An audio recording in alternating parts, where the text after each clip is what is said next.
Today we're unboxing and looking at the VX Gaming Retro Handheld that I found at my local Giant Tiger for $39.99 Canadian. The box looks pretty good, but it was the listing on the back that got me interested. So spec-wise, it doesn't tell us a lot. It has a 3-inch screen, a rechargeable battery, and needs 5 volts to recharge, probably a micro USB cable. And according to this, it's a handheld emulator that supports Nintendo, Super Nintendo, Game Boy, Genesis, as well as arcade. It also says it includes a 4GB card. Now, Giant Tiger is a fairly sizable retailer, so what I really wanted to find out is if it's loaded with copyrighted games or not. Well, let's not waste any time, let's get it out of the box.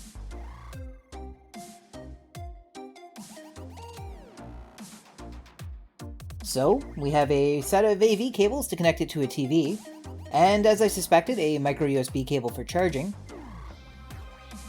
In terms of paperwork, we have a little card that says thank you for your support and offers to help you register your warranty. And finally, we have a small instruction manual on how to use the machine. Now, let's take a look at the unit itself. Overall, the first impression is that it feels pretty light and cheap, and I don't love the actual appearance of it. I've seen this battery in a lot of cheap emulators from China before. It's a clone of an old Nokia battery. And I didn't see a micro SD card in the box, but it isn't in the machine either. Oh wait, there it is.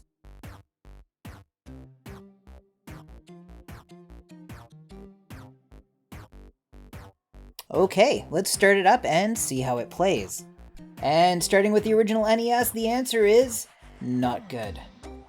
The sound is absolutely terrible. Its pitch is all wrong, like it's been sped up, but it hasn't.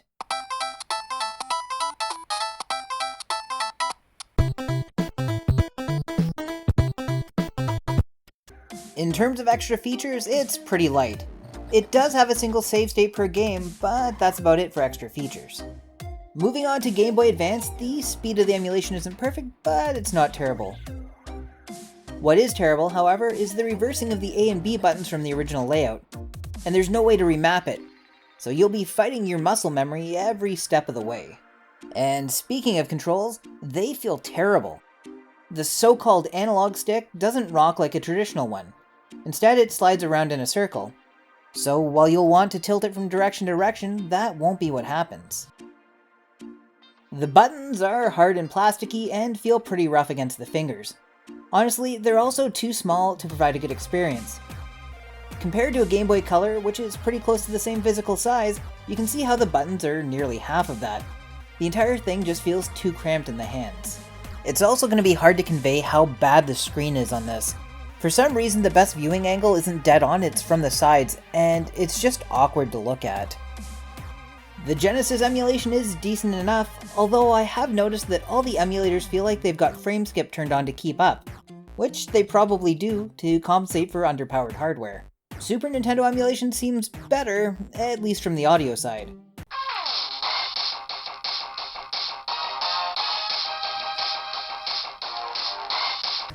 Gameplay suffers all the same though. It doesn't feel like it's running slow per se, it just doesn't feel fluid. Finally, it has arcade emulation, and it feels the choppiest of all the experiences. Honestly, it feels like a waste. I don't expect a lot for $40, but I was hoping at least one or two of these machines would deliver a decent experience. Overall, I don't recommend this machine to anyone. I found it pretty interesting that a handheld loaded with so many pirated ROMs made its way into a Canadian retailer. It reminds me of the kiosks you used to see in malls that would sell handheld N64 controllers that were basically just a Nintendo on a chip loaded with games.